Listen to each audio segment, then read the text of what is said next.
Slide 8. Oh, okay. If people are wondering, but these were the 7. So none of the communication skills and problem-solving skills you would do with older kids. I mean, you know. Priya, Kauai FGC has a question. Oh, cool.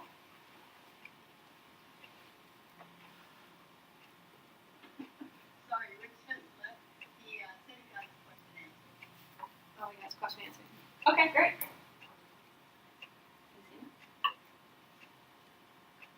Anything else?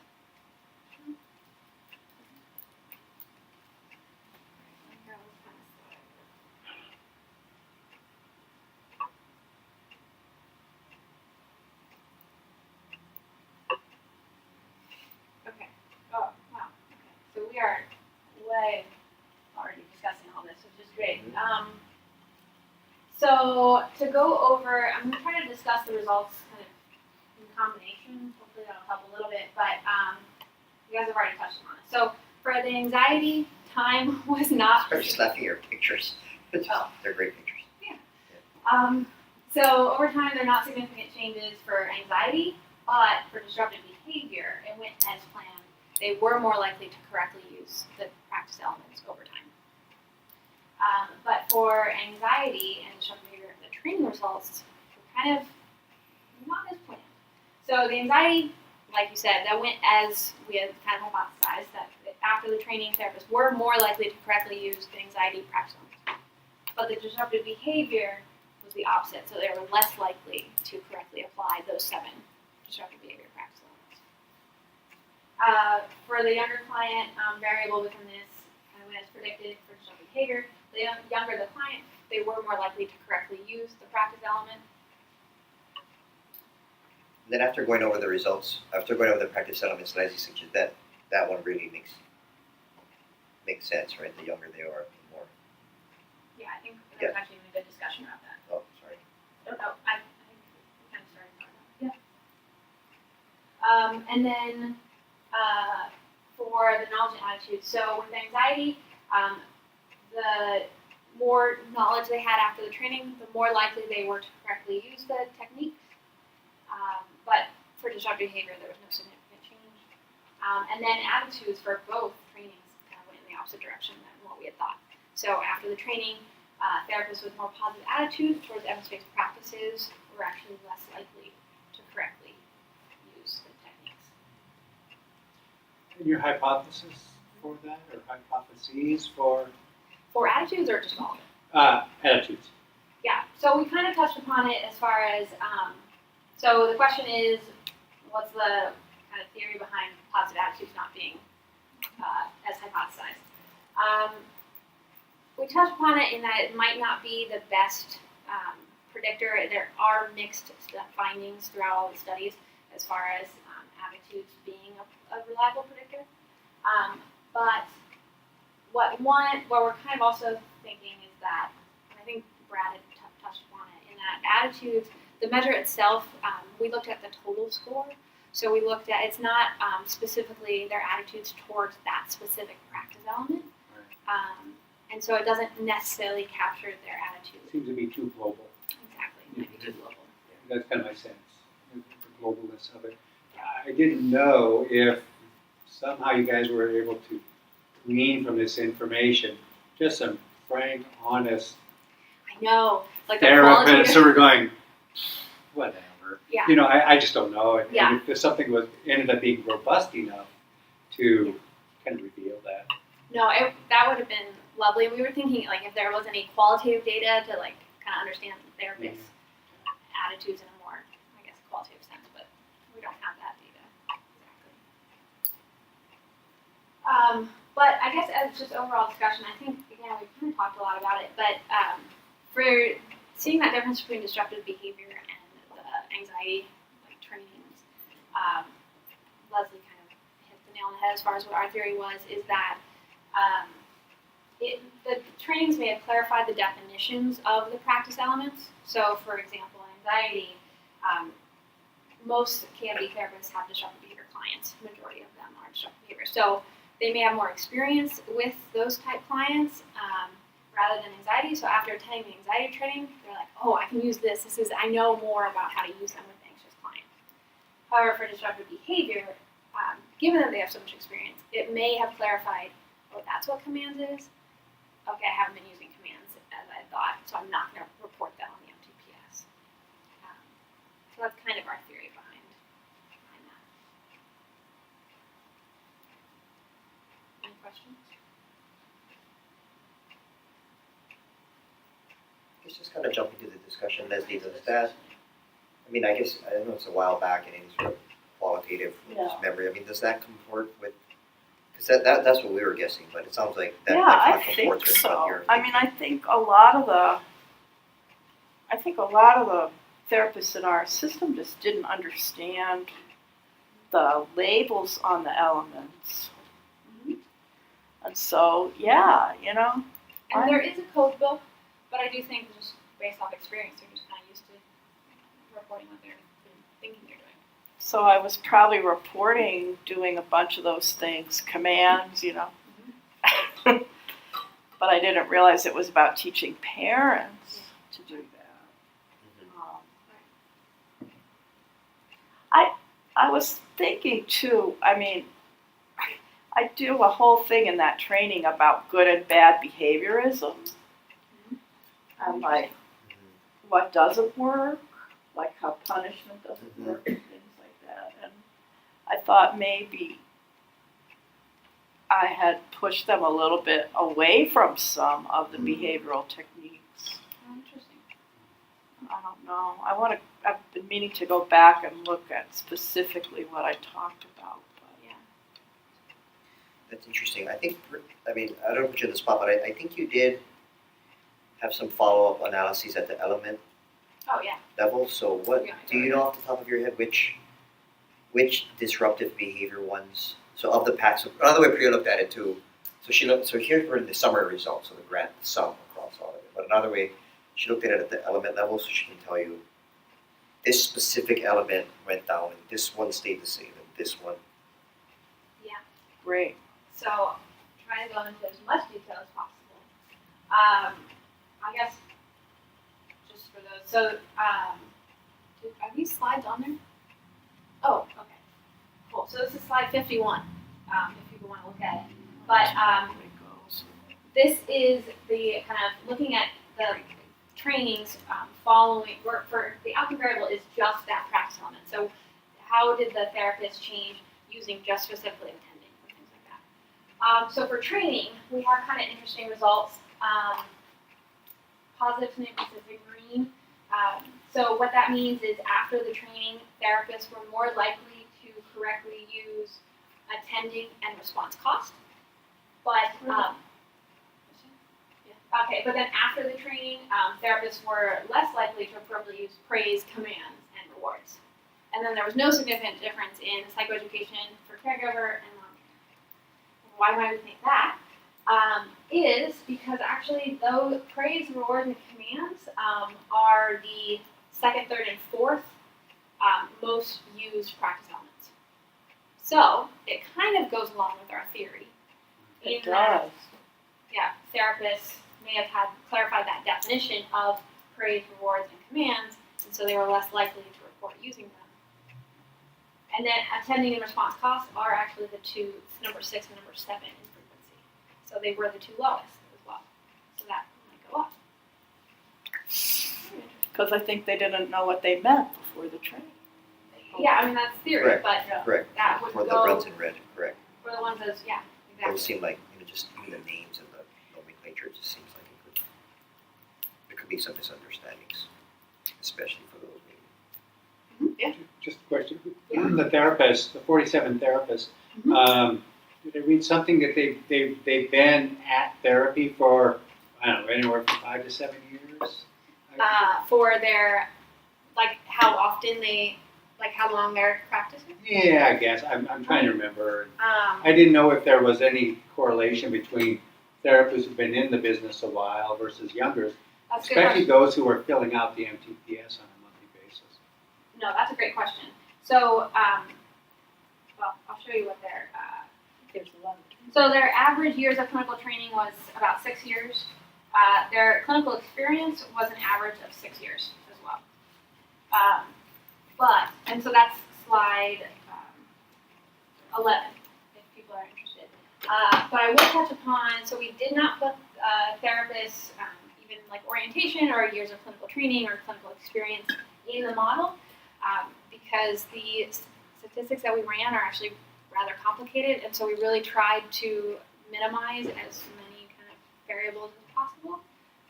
But that is something that's quite interesting. That would be interesting to look at. Susan? Can you remember the time frame for when CAMD, in its glory days, had the annual conferences where you brought in experts from the mainland to present the latest evidence? And I'm thinking in particular of a conference where they introduced the big study from, was it Boston, about ADHD and the effect of medication, and the powerful effect of medication on symptoms. And what I'm getting at is maybe it was a lot earlier than this. This is a training that Leslie gave, but the big conference must have had a big impact on people.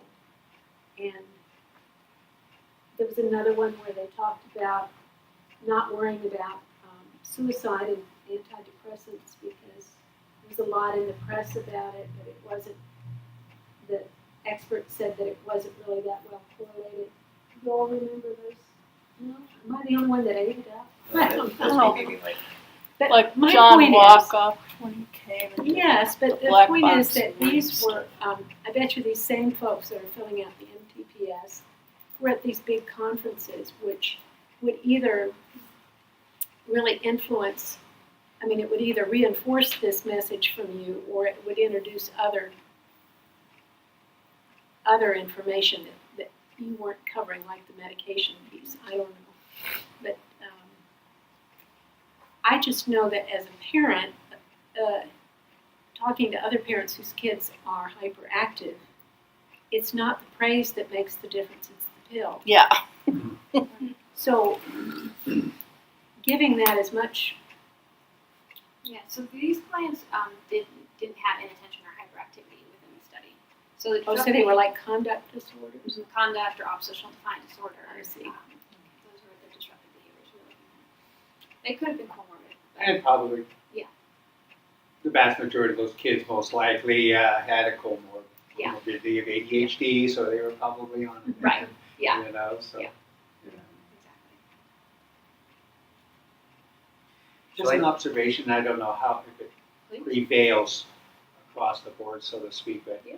it seems that the therapists who bought in to the practice elements, it's made them better therapists, and they were more successful.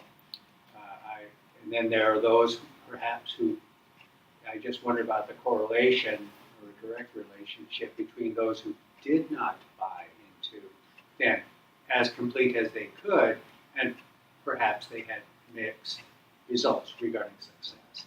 It's that sense of excellence within being a therapist. Mm-hmm. The sense of excellence is a driver to embrace Yeah. these EVPs. No, and that's I don't know how you measure it, or if there's something that emerges with all the data that you have, especially when you do the outcomes.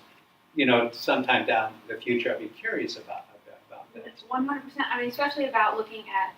I'll just put the practice on one just because it's an interesting slide, but especially looking at it at progress rating. So let's hope. I mean, we don't necessarily know that the therapists who used the anxiety practice elements have more progress within their clients, but we're hoping that would be the case. Yeah. But it will be very interesting to look at.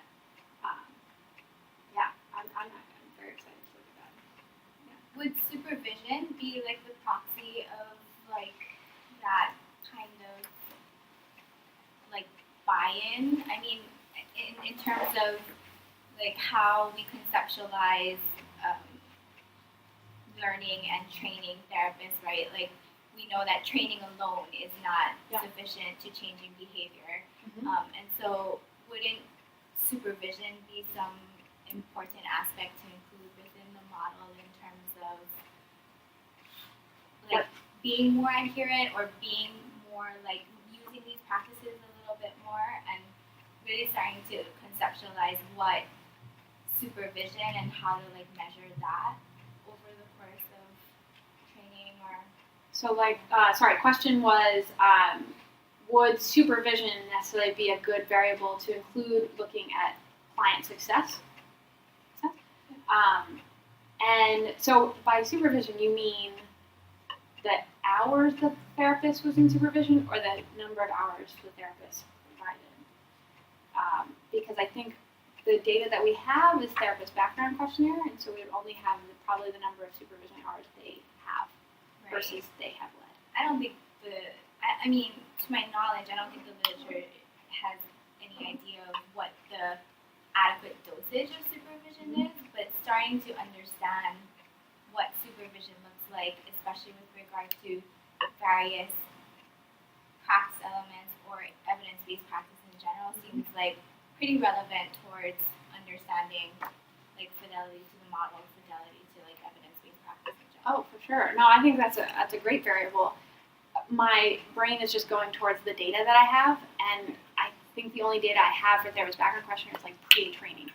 So I wouldn't even know follow-up how much supervision they're getting, which it would be a fantastic data point to get Yeah, conceptually. conceptually.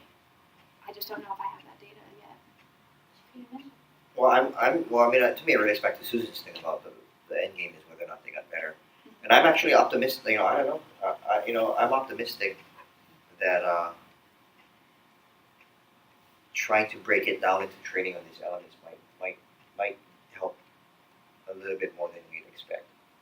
Than just trying to train somebody on a 1-week coping pad. You do the whole thing. You know what I mean? So it's like because that's a struggle. I mean that Leslie guys know way more than me. It's just that you can't do the gold standard you can't do the gold standard in public mental health.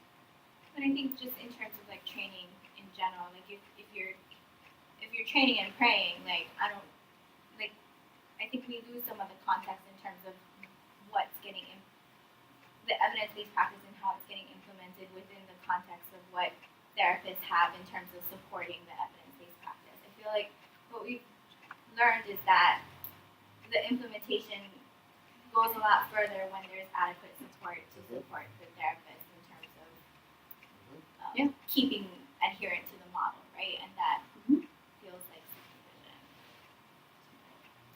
Well, your contracted agencies provide most of the training for their employees, right? Yeah. And they certainly keep track of supervision hours. I mean, maybe at some point down the road you can start collecting. There's just no guarantee that their supervisor knows any of this stuff. Or what's happening in supervision, right? Like Yeah. I feel like that's something that needs to get Do some spot unpacked. monitoring. But I think part of what's surprising about these results for me is just, we keep saying train and pray isn't enough, and you've got to do this, follow-up supervision and follow-up consultation. And I think that's true, but just having something significant come out of these data is surprising. I agree. I think just having something come out is interesting, as well as, even at the practice element level, which is super exciting. But then also, I think what is interesting is it could influence training, and that experience is something you have to really take into account. So if therapists do have more experience in disruptive behavior, you may be able to tailor training a little bit differently, if need be. Yeah, like the training falls on you differently Yes. after you know more of what you're doing. Exactly. And I've had that experience that a 1-day training has helped a lot. Yeah. But kind of after a while. Yeah. Yeah. Yeah. Exactly. So I know we're kind of rounding out. It's getting close to the time. it was a good, stimulating discussion. We've had sort of en route throughout the whole thing. So it feels kind of weird, but I'll briefly introduce the discussants and then just ask for their closing thoughts, maybe, and just, is that okay? Or, yeah, sorry, no, is that, yeah, so just do a quick introduction and then we'll do closing thoughts from each discussing, could just say, here are my take-home points or whatever. So, I feel funny saying, I think we all know Leslie and Steve, so. We'll just do a quick abbreviated one, Dr. Slavin, if that's okay. So Dr. Slavin is our licensed clinical psychologist specializing in youth, severe emotional disturbances and their families. And she's worked with Hawaii's Department of Health, CAMD, since moving here in 2003, currently as chief psychologist for the system.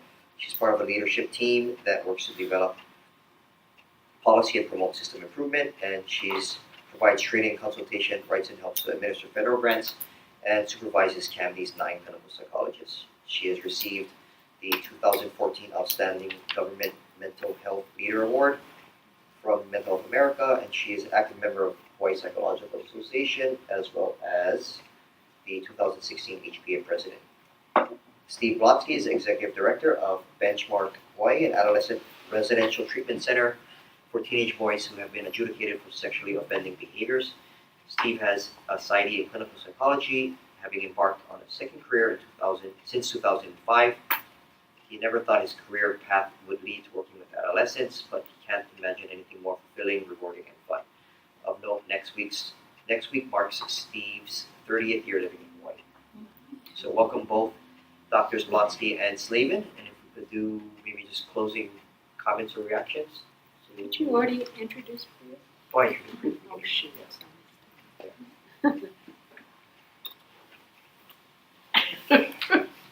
Wish I would have known that there would have been a closing. Oh, sorry. No. I'm just saying, you said all of your comments. See, if I save my anxiety, maybe I'll get a little calm, or something. But one thing about this study is that it was gratifying to know that people are still interested in the practice elements.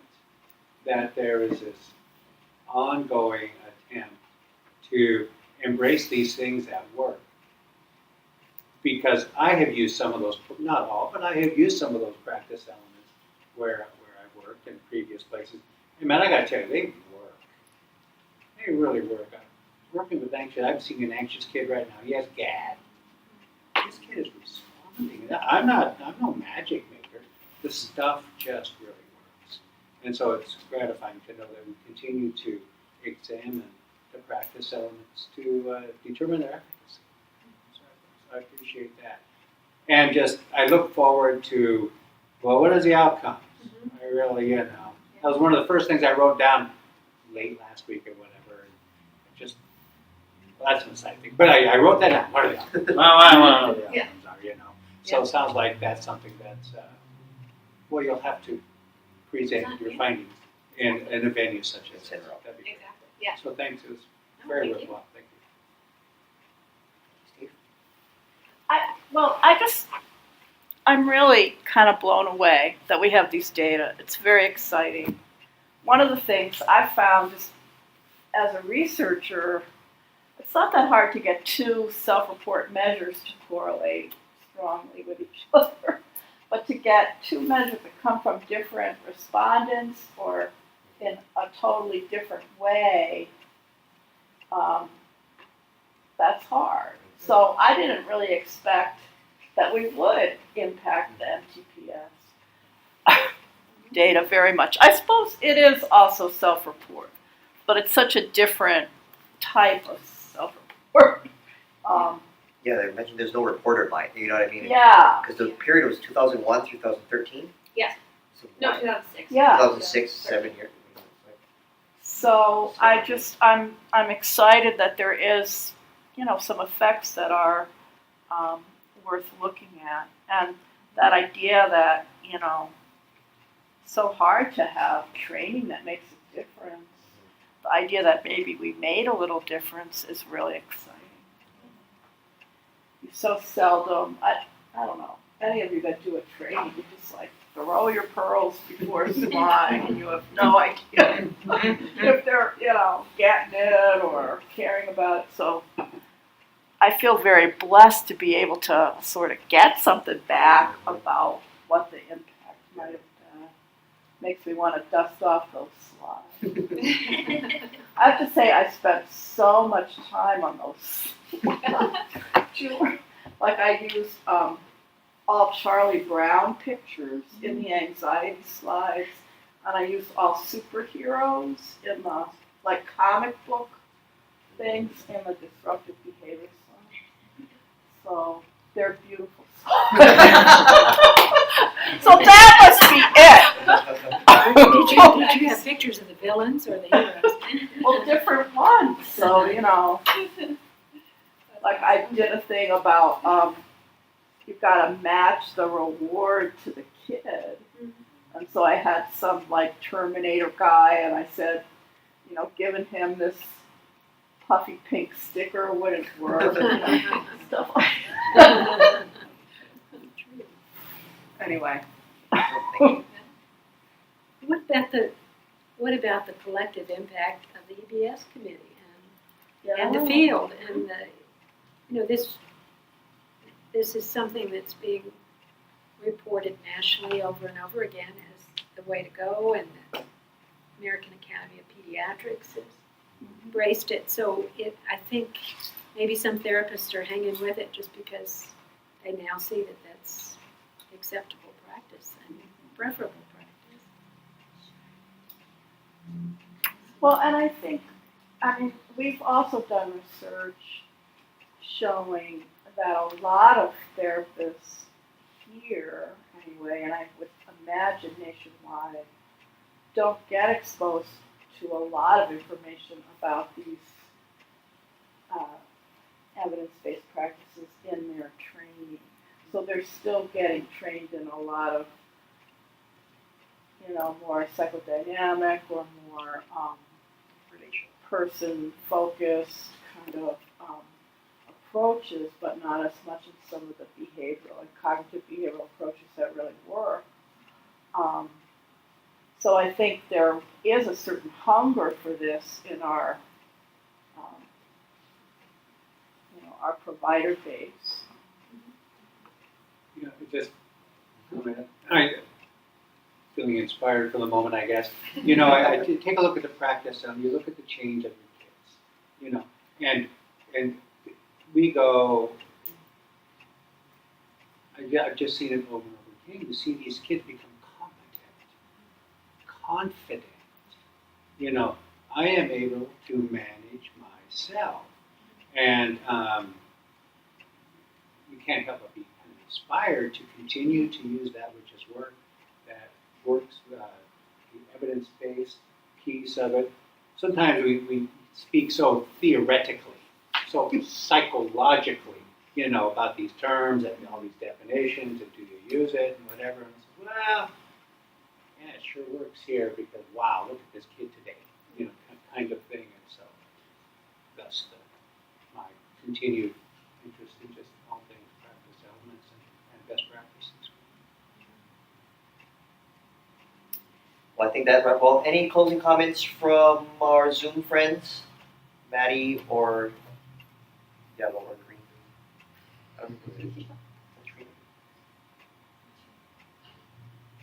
Nothing about Okay. Thanks, everybody.